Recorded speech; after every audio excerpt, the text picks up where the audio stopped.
again என்ன ரியாக்ஷன்ஸோட carbon di oxide produce ஆகுது அப்படின்னு பாத்தீங்கன்னா கால்சியம் கார்பனேட்டை ஹைட்ரோகுளோரிக் ஆசிடோட ரியாக்ட் பண்ணும்போதும் we are getting carbon di oxide. So இந்த 3 டிஃபரெண்ட் மெத்தட்ஸ் நம்ம வந்து தெரிஞ்சுக்கணும். ஃபர்ஸ்ட் வந்து என்ன, ஃபோனோட எக்ஸஸ் ஆஃப் ஆக்சிஜன் ரியாக்ட் பண்ணும்போது கவர்னிங் ப்ராசஸ்ல கார்பன் டை ஆக்சைடு ப்ரொடியூஸ் ஆகுது அப்படின்ற ஒரு சிந்தசிஸ் பார்த்தோம். நெக்ஸ்ட் கால்சியம் கார்பனேட் டீகம்போஸ் ஆயிட்டு கார்பன் டை ஆக்சைடை ப்ரொடியூஸ் பண்ணுதுன்னு சொல்லிட்டேன்.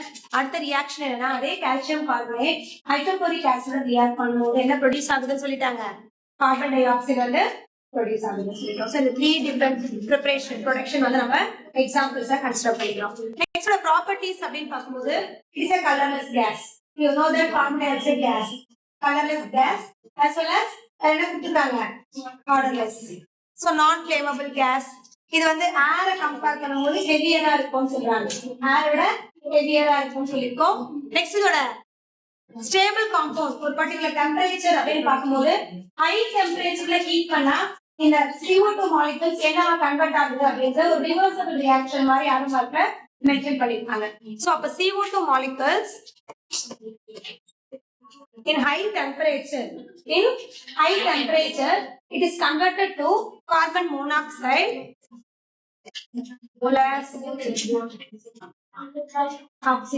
plus oxygen high temperature அதெல்லாம் லிசன் பண்ணிக்கோங்க. Carbon di oxide is a very stable compound. Carbon di oxide வந்து ஒரு ஸ்டேபிளான காம்பவுண்ட் தான்.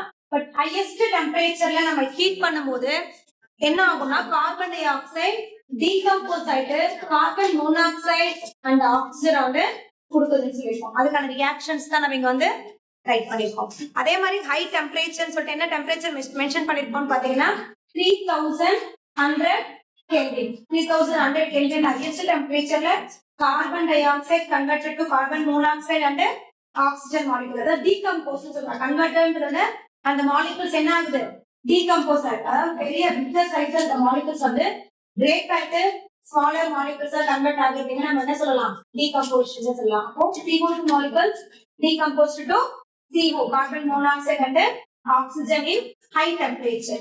High temperature அப்படிங்கறது என்ன மென்ஷன் பண்ணிருக்கோம் 3100 Kelvin. அதனால high temperature ஹீட் பண்ணும்போது இந்த மாதிரி கன்வர்ஷன் நடக்குது அப்படின்னு சொல்றோம். நெக்ஸ்ட் ஒரு oxidising behaviour.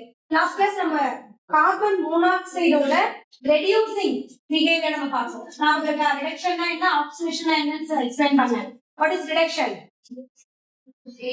gain of electron.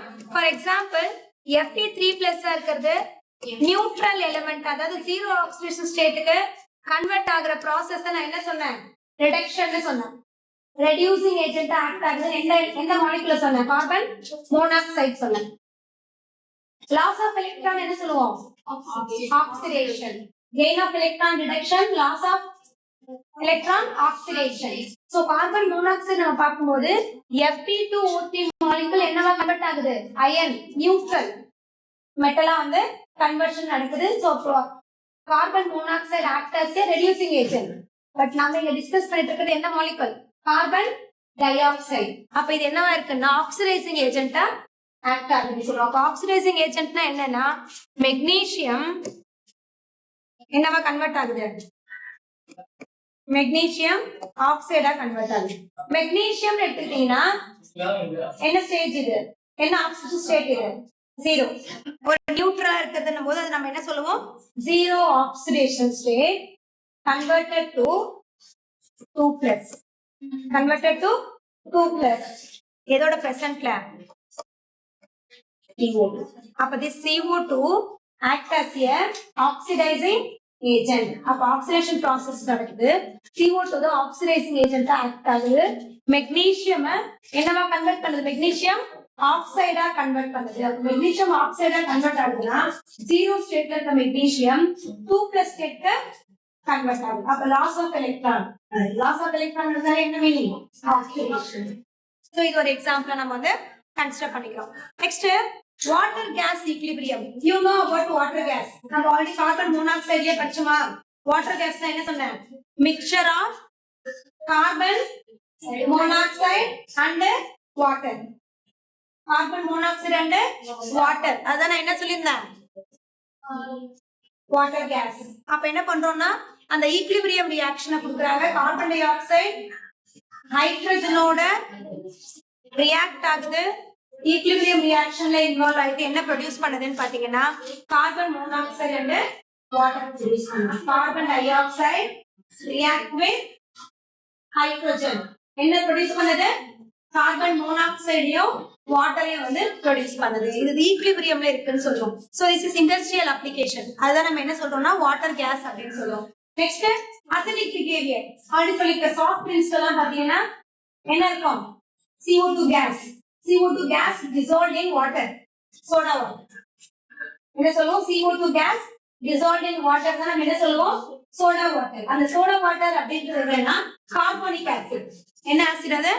Carbonic acid. Formula நம்ம ரைட் பண்ணும்போதே நம்ம கார்போனிக் ஆசிட் நம்ம எழுதுவோம். H2O plus CO2 gives H2CO3. இந்த H2CO3 தான் கார்போனிக் ஆசிட்.